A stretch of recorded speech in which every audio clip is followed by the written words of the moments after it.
Welcome to Adopting Zero Trust, an independent podcast. Our hosts, Elliot Volkman and Neil Dennis, will have transparent and open conversations with the people driving modern security approaches forward, while leaving vendor hype behind.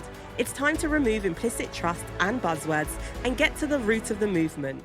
Hello and welcome back to Adopting Zero Trust, or AZT. I am Elliot Volkman, your producer, alongside Neil Dennis, our host, and a wonderful guest, Mr. David Weisong, who is a CIO over at is it a clean energy, clean tech company? Am I getting that wrong already? Yeah, we're an energy efficiency and energy climate mitigation program, our company.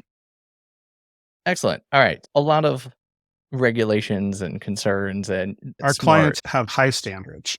That is so well stated. I love it. And that is just a perfect way to kick this off before I hand this off for a self-introduction.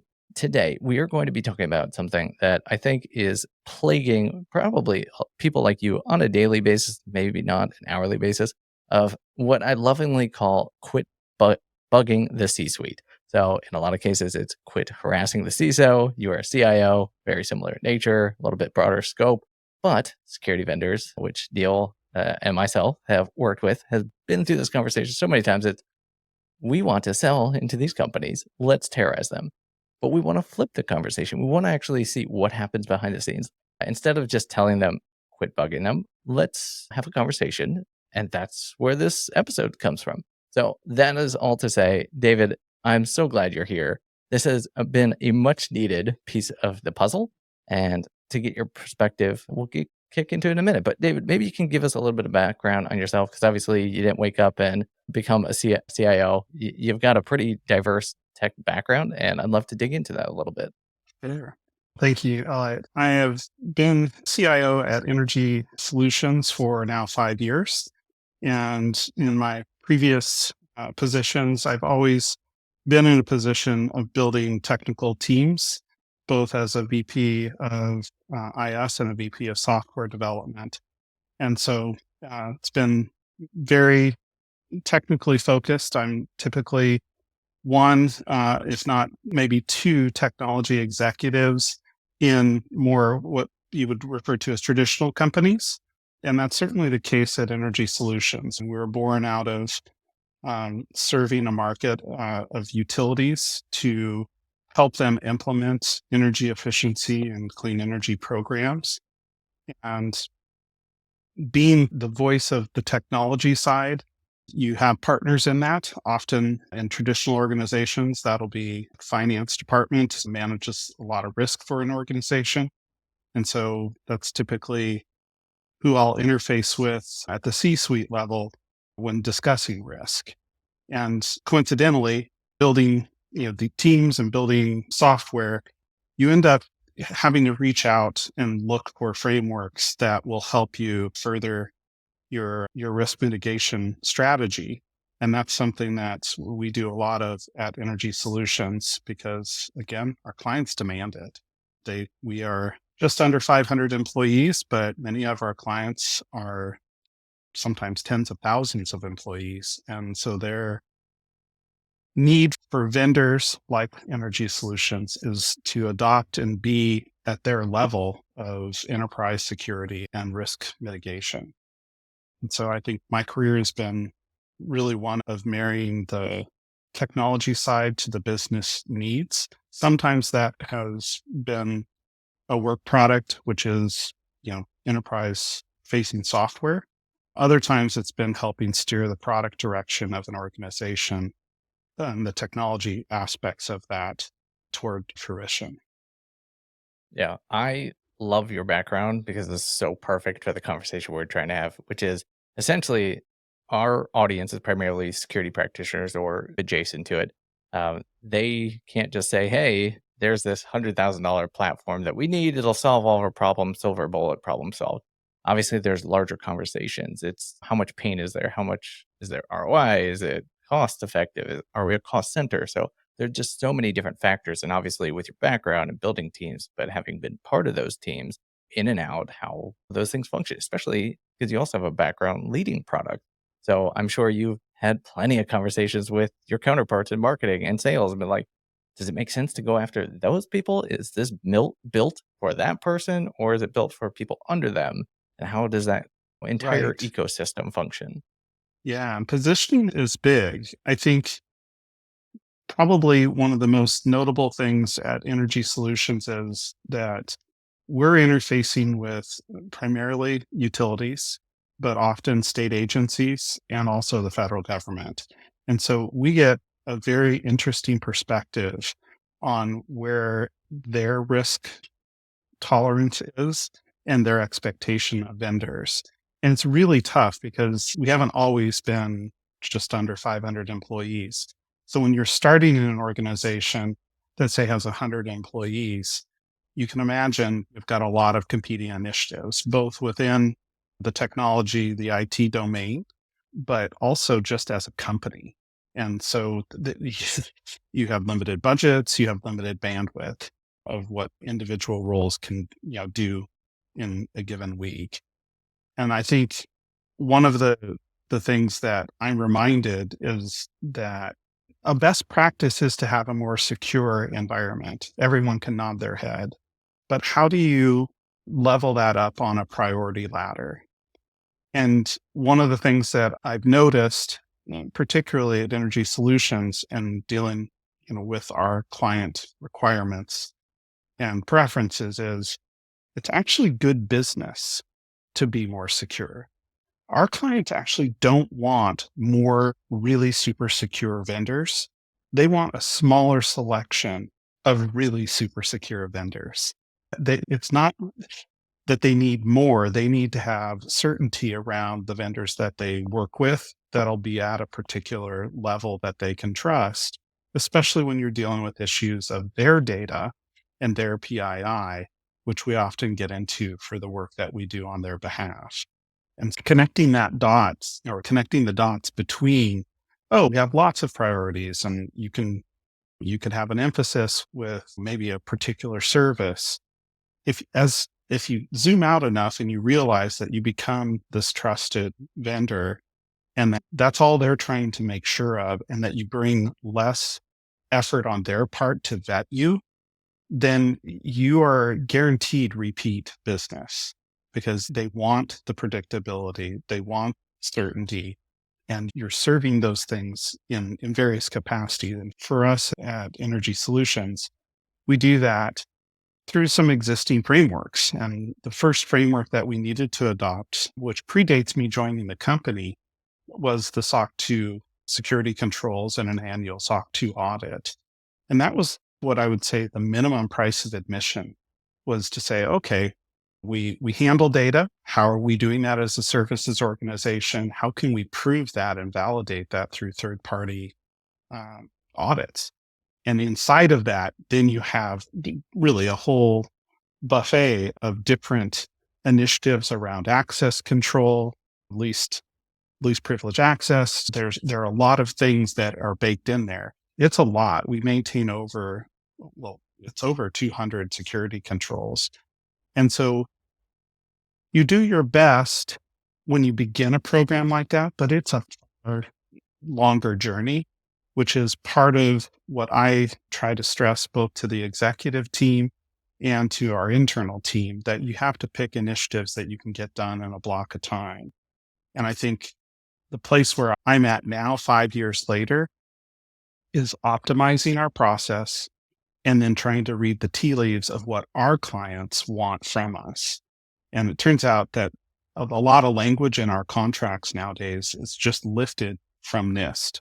There's nothing wrong with that. Nothing wrong with it. It's a lot. And, now SOC 2 audits end up being like literally a check mark on a security attestation. Do you have a SOC 2 audit? Check mark.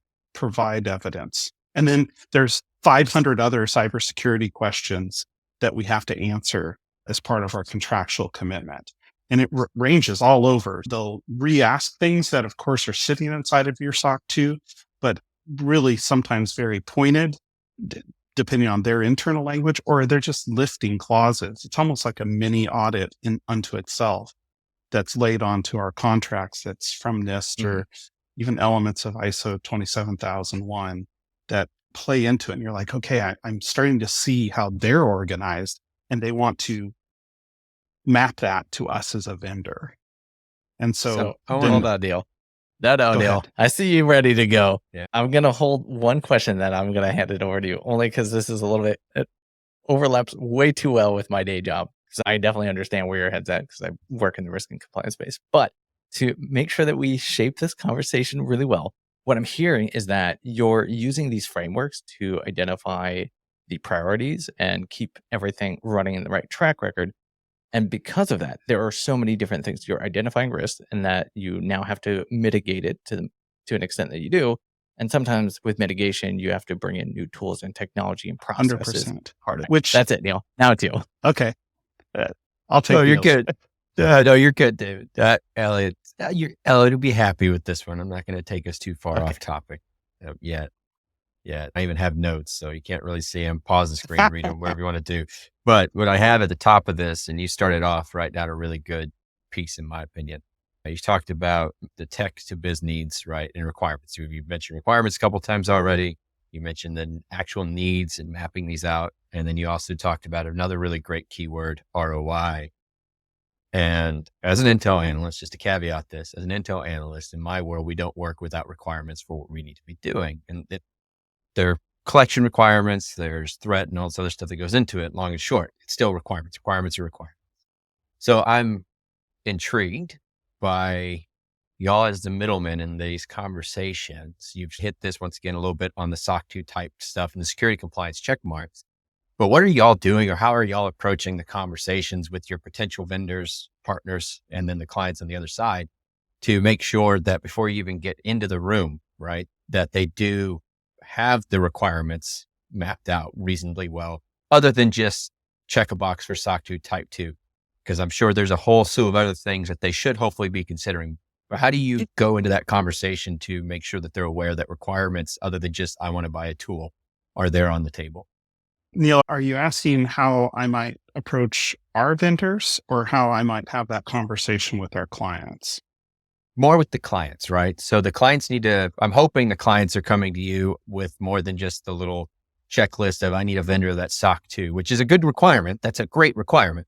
Are they coming to you? Maybe a better question. Are they coming to you with a legitimate in-depth list a lot of times to say, hey, we know what our business risks are, and these are the things we're trying to mitigate. Here's those requirements list. Help us fill those gaps. Or are they just coming to you and saying, we just want SOC 2, and that's where we're at?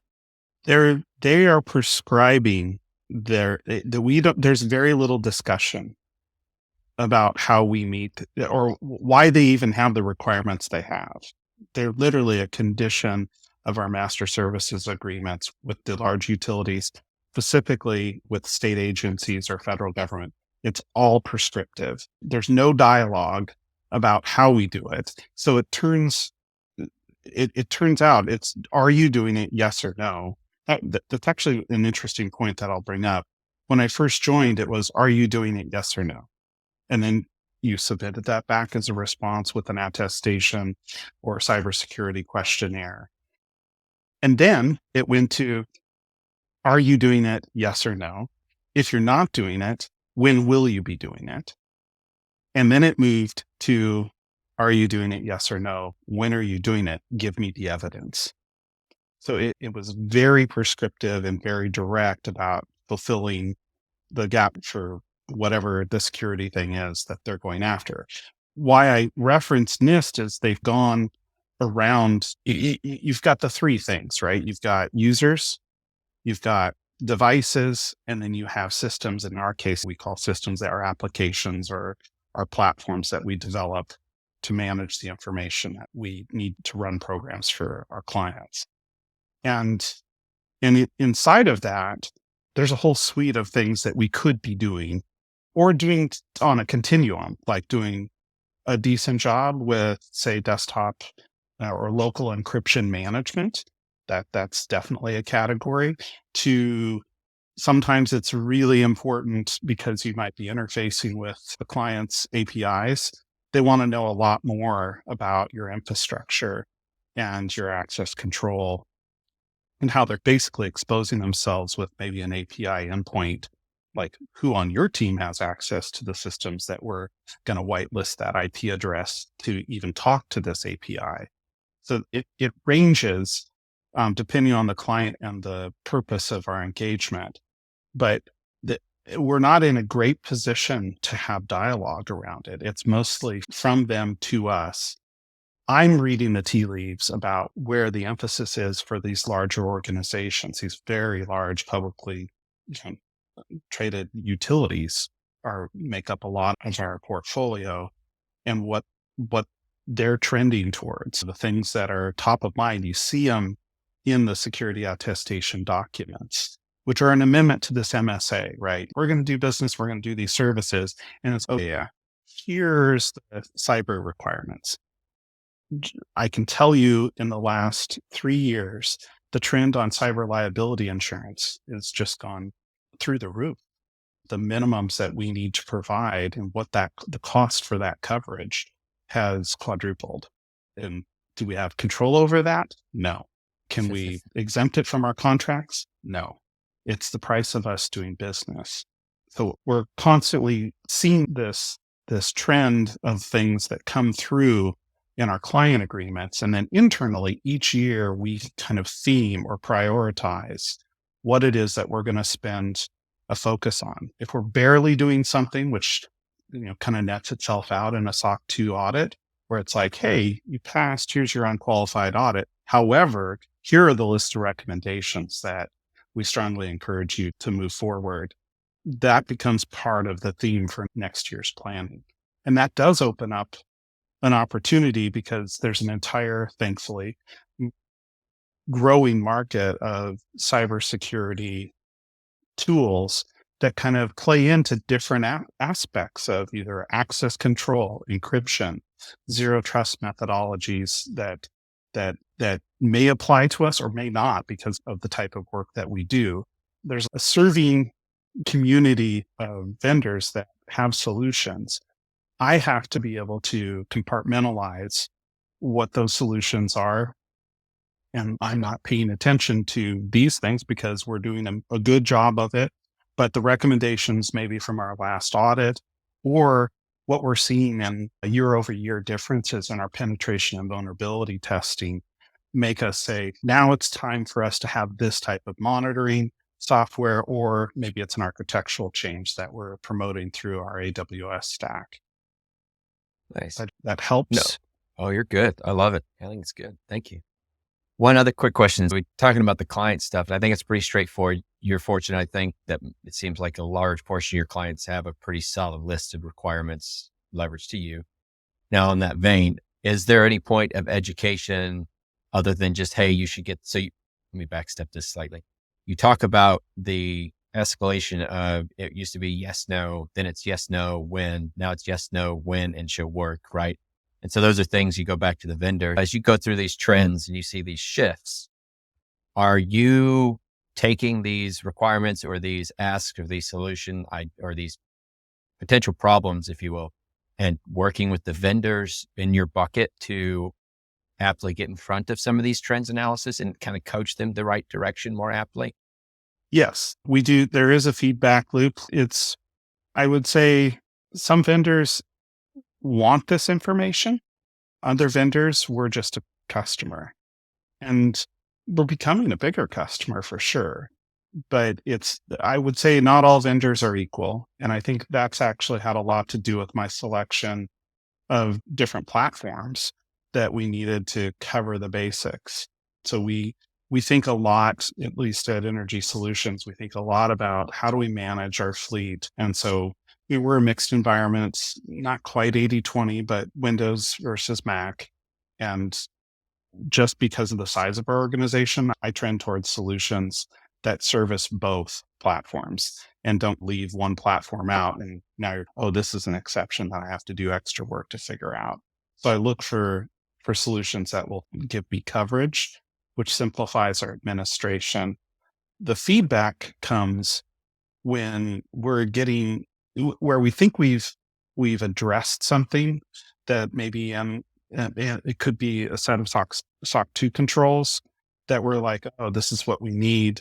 Or as we adopt best practices from NIST and other security frameworks, where we're noticing that the questions that are coming to us are getting more specific from our clients.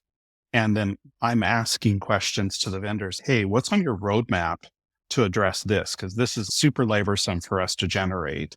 So some of that is the indirect. We're being asked for this every year for our audit. And can you make this easier for us to report evidence? Sometimes, therefore it goes into a SOC 2 audit. The SOC 2 report goes to the client. The client says, this is great. Thank you.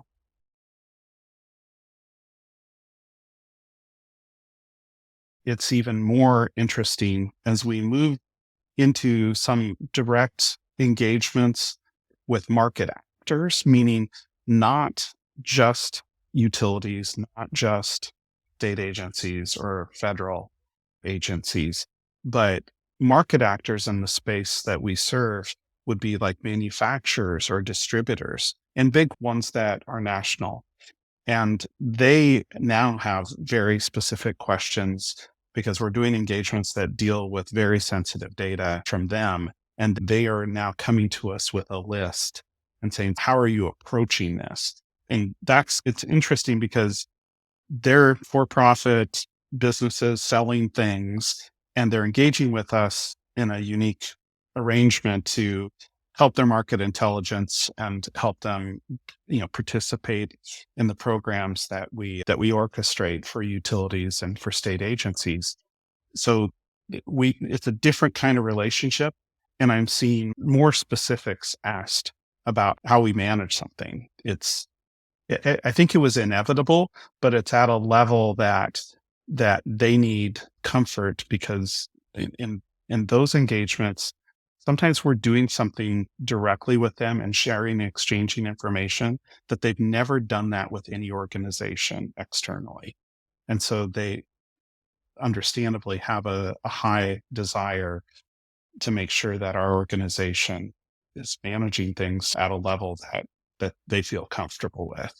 And we will get into discussions that I always say when we're talking about how we manage our corporate fleet, our users and the devices that we manage, we have 3 agents that go on every system. So we have something for antivirus, something for encryption management, and something for remote management and monitoring.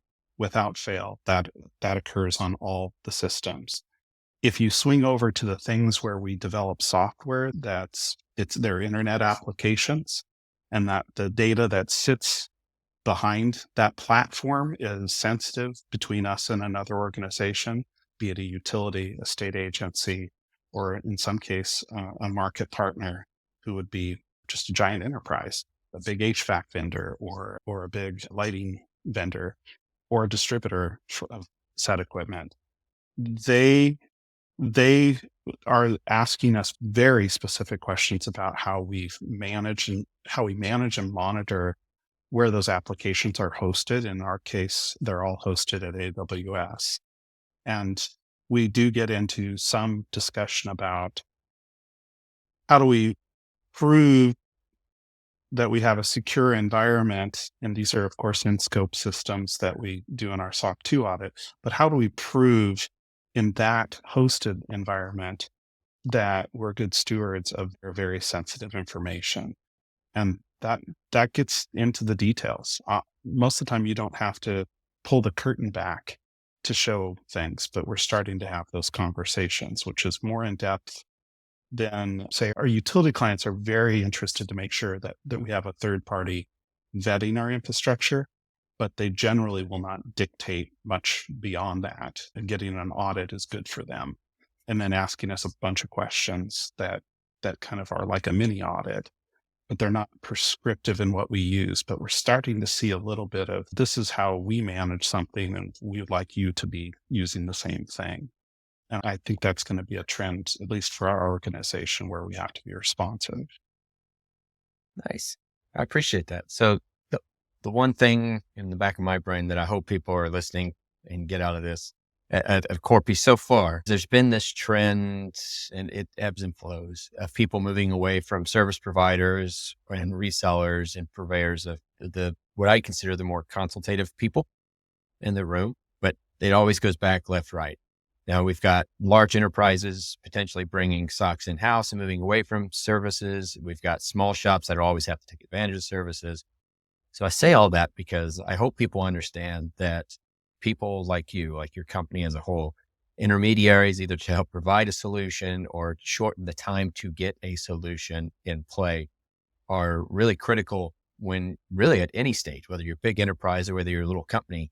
If you've got critical infrastructure in particular, you don't want to spend 9 months, a year trying to figure out if tool A, B, and C is really right for your environment, especially if there's an entity out there that's already done all that work. So Right. consultatively speaking, which is also part of my background, I think it's important to have people like yourself in that role that can help me go from point A to point D in as short order as possible. So I appreciate you highlighting and explaining those process flows. I think it's very important for people to understand. Now, moving that forward a little bit, thinking about this from security practices and where someone would go. You've hit on this a little bit from a timeliness perspective, but what kind of role do you think y'all play outside of just compliance, but from helping people maybe understand better, like a zero trust mentality applied to X, Y, and Z policy and procedure, like NIST, pick a flavor or whatever compliance? What's y'all's kind of role in maybe potentially coaching them along a path that makes a little more sense structurally in that way? One, you just said the key word. It's a path. You don't get it all. There's no, hey, can I just pay X amount and then I can cover my security needs? Each organization does a lot of things. Lots of organizations have basic infrastructure that you could say almost 100%, whether it's, okay, everyone has email, everyone has the need for some office stack, the basics, right? But it gets quite nuanced. And I think where I consider a big part of my job is to work with our clients so that they understand that we have a path, there's a route, there's a roadmap about things that we're doing that are, the work is never done. There's always the next audit. There's certainly there are, like in SOC's case, for SOC 2 audits specifically, the controls from time to time will get revised and more broken, more granular in terms of their measurement. So I think it's both for client and for the C-suite, the management of the company, is talking about that there's the roadmap and then trying to articulate the themes. And the themes have to be, that's the translation part that's sometimes difficult for both, really, because our clients are generally, certainly they're not technology companies. They have a department inside that wants to make sure that we're compliant with their requirements. But there's often other people involved. So you have to say, hey, this is where we're at for our initiatives. And then when I look at the stakeholders inside of my organization, it's staging how much of that IT budget will be devoted towards the security compliance initiatives and what are the themes. Some years it's not buying new tools. In other years it's, wow, we needed to move ourselves in a more definitive direction, talking about zero trust specifically. Why is it that we trust whatever someone's notebook is connected to, that they're getting back DNS that's legit? Like, why would we do that? That seems totally crazy. And so that's something that would be an additional expense to outfit us with some form of secure DNS as an organization. That wasn't last year's priority, but that will likely be a 2024 priority for us. And we've taken care of basics of endpoint security protection, or even encryption, local encryption on a system. But there's different emphasis points that we have to direct, and I have to weave a story, and we're on a journey. And I think that's where I think I probably frustrate some security providers, because I can say definitively, hey, what we have right now, we've already done the budgeting and it's going to meet our needs for the next year. So I'm actually not open for that discussion, because I'm pouring my energy into the 2 or 3 things that we need to, the next milestones we need to get to. And if they don't have that product, then you can call me back next year and we can certainly have a discussion. Please don't call me in between because I have a solution that's in place and I need to talk to the people who have whatever it is, whether it's security NS or encryption management or different ways to look at MFA and SSO across our entire ecosystem. So those are things that I have to be pretty vigilant to keep as priorities. I don't know if that directly answers your question, but I think it does. that's where I find myself having those conversations. I think it tees off another good statement here is that just because you got requirements today doesn't mean the requirements tomorrow, right? We got to always be mindful that things shift, threats shift, needs shift. And yeah. And I think what's interesting too is there's a developing industry of companies that have solutions. There's some knee-jerk reaction when there are problems. I remember we got out of cycle cybersecurity attestation that said, "Hey, are you deploying or have you deployed or currently have deployed whatever the Kaseya solution is when we had that issue?" And it was a separate adjacent, like this is put in front of us. And I think it was across 3 or 4 of our very large clients. They wanted to know. And I was like, wow, so now you do care exactly what I'm doing in terms of deploying a solution. And for us, the answer was no, we didn't have that solution deployed. But I was like, that was within weeks of that issue. I'm curious if we did, then what would they have mandated as far as a remediation schedule or what have you? It would have been interesting. But that's like behind the curtain, right? But then I was asked, and it's part of our MSA that they can ask these questions, that I needed to show my hand and answer that. And I thought, not every business is in that situation for sure, but in ours, there's so many implied trust relationships. And because we are stewards to safely handle our clients' information, they have an overarching and high need to make sure that we're doing that responsibly. yeah, that was a fun one. For personal reference, while we're recording this with the Christmas tree in the background, which is awesome, this probably won't air, I don't think, until sometime January, February with where we're at. But for those who listen to this retrospectively, comment when you hear this episode on how OpenSSH impacted you over the Christmas holidays, please, since that's the current flavor of the day. Who knows, by the time we get off this call, it could be something even bigger. But I say that because this is the other aspect I like, and the things from a comms perspective that we have to have. There's mandates, especially in the field you're working in with critical infrastructure. There's new mandates around responsible disclosure. They came out courtesy of the pipeline issue, but now we've got newer ones, and now things over in Europe, also their chunk around how we're supposed to do disclosure now in these key environments, timeliness, uniqueness of that data.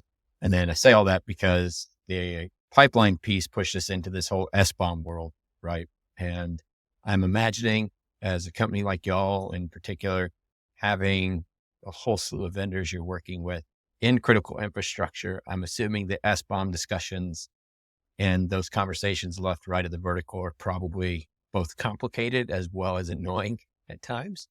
But is that something that y'all are seeing as a primary need to have? Or is that just something that hopefully people have started coming to the table with, yeah, we can if we need to perspective? And if not, how do you get them to there? I think would be the final piece of that. I'd say it's probably more on demand than anything proactive. I'd say that's been typically the case.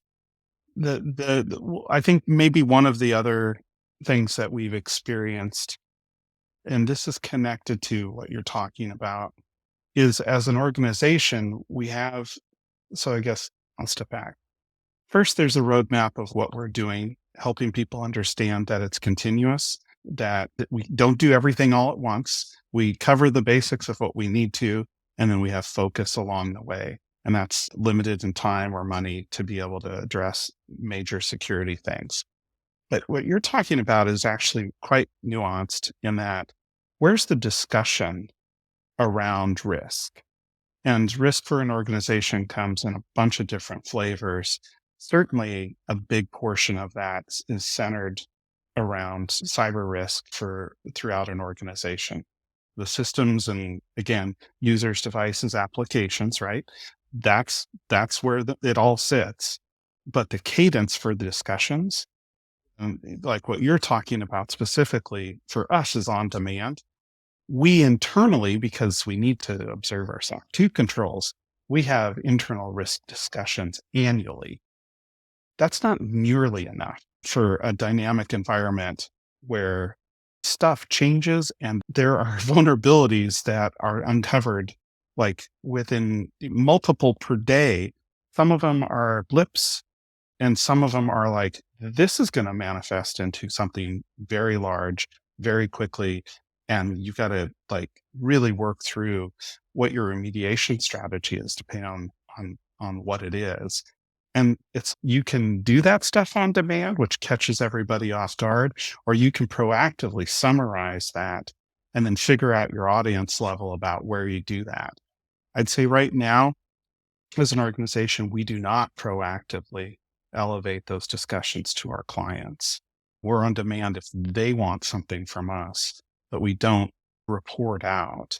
And I'm a big believer that if you can talk about a cadence for something, you can set the future date for a conversation like, hey, let's do a vulnerability or threats update, and we're going to do it in 3 months, do it at the end of whatever, Q1. Set that date forward. And if there's not much to talk about, knock on wood, great. But chances are there's something to talk about, and set the next future date where you're going to put in the minds of your stakeholder group, whether in our case, it's the management of our organization or the portfolio of clients that we have. I think being proactive in that space, I think it's super important. And I'm just reminded that it generally happens on an annual basis. And man, so much happens in a year.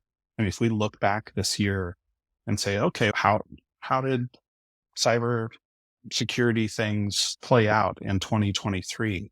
There are some big milestones there. Now, whether they impacted you or not doesn't negate the fact that they're even there suggests that there needs to be a conversation that's more than once a year. Yeah, I agree. I think that's good. I appreciate it. So I'm going to, let's see where we're at. We're at about 8 before the hour. I'm going to throw it back over to Elliot and see if he's got some other things. I've got a few more things I'd dive into, but they're like 15, 20-minute add-ons. So maybe we come back on another day. But Yeah, I just want to say do that. That just from my side, we haven't had a really good intermediary type personality on yet. And so this is a fun perspective because once again, from my role, I've played consultant, I've played professional services. I've also played consumer and producer. I've been left, right of the entire vertical over the last 20 years. And one of the most fun I personally have is sitting in the middle as some kind of intermediary, whether as a provider, service solutions provider that's taking like you're doing, or a consultant. And I think people really need to understand how that conversation is beneficial, and it's important to have someone, a trusted advisor in a sense, whether they're bringing tech or they're just bringing ideas, either way or both, in the mix, especially when you're first just really trying to blow things up and get things figured out in particular, or revamp. I'm going to throw it back over to Elliot. Rockin'. Yeah. So you're spot on. We definitely could do like an entire series about this. Maybe it'll be our spin-off series. I'll add a 4th series into the mix. But I love the context here. You have given a really clear vision of all the different attributes of things that trigger when you need to enhance, prioritize, shape the different directions that come from within and externally. I want to get really tactical. So obviously you are not the sole person that has to find the solutions. That would be a boondoggle. Obviously you are getting barked at constantly. So they're coming into you, but as you're going through the audit, you realize here's the priority roadmap of things that we need to solve. How do you work with your team to like divide and conquer of, hey, we've got to fix this problem. You go figure that out. What do we resolve that with? Is process, strategy, or tool, or combination? Hopefully a combination. But yeah, what does that tactically look like when you bring in your team to support it? So again, it goes probably mostly towards themes. So I can share one that was a big shift for us. A lot of organizations that run a fleet of systems will have some version often stalled out, like we were, where we had a hybrid environment with our local domain controllers running Active Directory in a hybrid with Office 365. And this had persisted. It is not a quick project to just say, nope, we're moving to Azure AD and eliminating on-prem domain controllers like and directory Mhm. services. And so what we do is we pick a handful of themes that are prioritized. There, by the way, there's also heap tons of problems that come up that aren't security related, sometimes that get solved when you're actually making a robust change in your security stance by adopting a different architecture for something. So there's all this that feeds into the decisions. And then team wise, for our organization, we have a dedicated IT team. We actually also have a dedicated information systems department. We draw the boundaries where the information systems department designs, develops, and deploys our software solutions that are consumed by our market participants and what have you. And that all exists in a hosted environment. Our IT department fills more of a traditional space that you would see in a lot of organizations, both big and small, of managing all the critical infrastructures of users' devices and what I'll call the applications that are used to conduct business, but we don't develop those applications. And so that group is in charge, the IT department is in charge of looking at how are we going to solve these problems, whether it could be, hey, what are we doing about security NS? Or what are we doing about migration to a full Azure AD in this instance, Cloud Directory Service? How are we going to manage some of the very difficult things around mobile device management when you don't own the device, which is a really sticky one? Do you just get everybody a secondary device and disallow them to have any applications on their phone that touch company information? Some of these are really big topics and difficult to orchestrate. We identify the themes, the IT group, then we have an IT director and then a collection of system administrators and others that will look at various market solutions. And we do engage with the market and get demonstrations of things. We do have some verticals where we actually engage in like an MSP or maybe a Cisco vendor that I'll call a very advanced network vendor that helps walk us through some different ideas. And then there's the connection with the companies that ends up happening where we're like, okay, this is what we're looking for. And we keep the messages because we get a lot of people knocking on the door saying, hey, we can solve your single sign-on issues. Hey, we can give you better encryption management. Hey, we can give you persistent testing, virtual testing environment for penetration vulnerability testing. We get all kinds of stuff.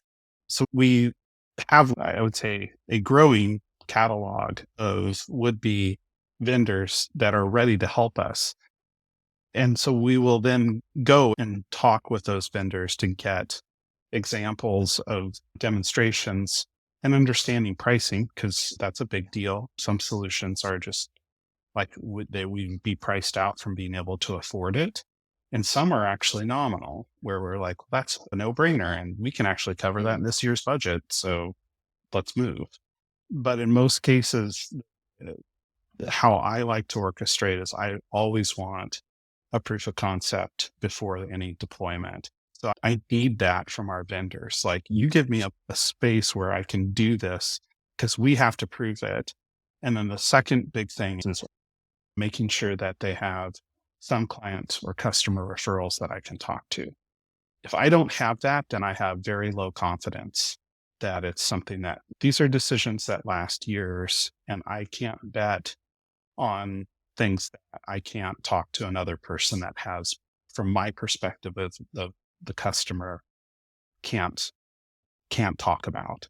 If I can't gain access to some group, and I know people will give their best references, but I need to be able to do that and validate that. And it will invalidate anyone's solution. If they're like, hey, we just came to market I'm not sure I can bet in this space.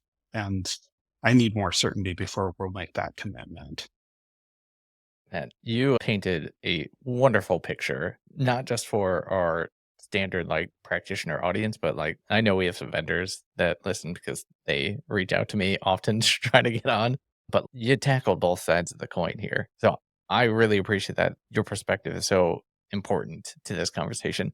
It actually reminds me of a past guest that we had, which is George Finney, if I didn't mess up his last name. He wrote a book called Project Zero Trust.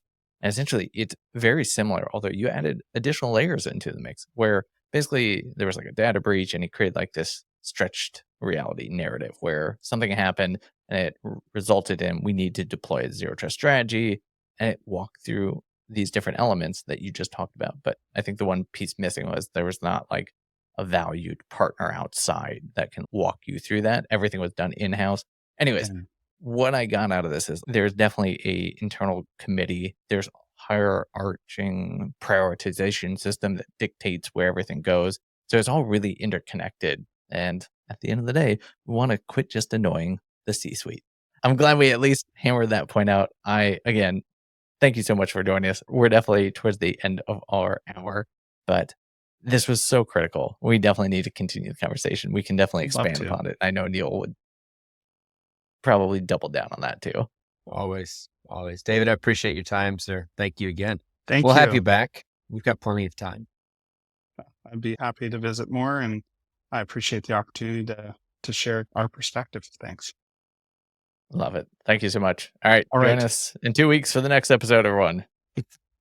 Thank you for joining AZT, an independent series. Your hosts have been Elliot Volkman and Neil Dennis. To learn more about Zero Trust, go to adoptingzerotrust.com, subscribe to our newsletter, or join our Slack community. Viewpoints expressed during the show do not reflect the brands, employers, or companies of our hosts, guests, or potential sponsors.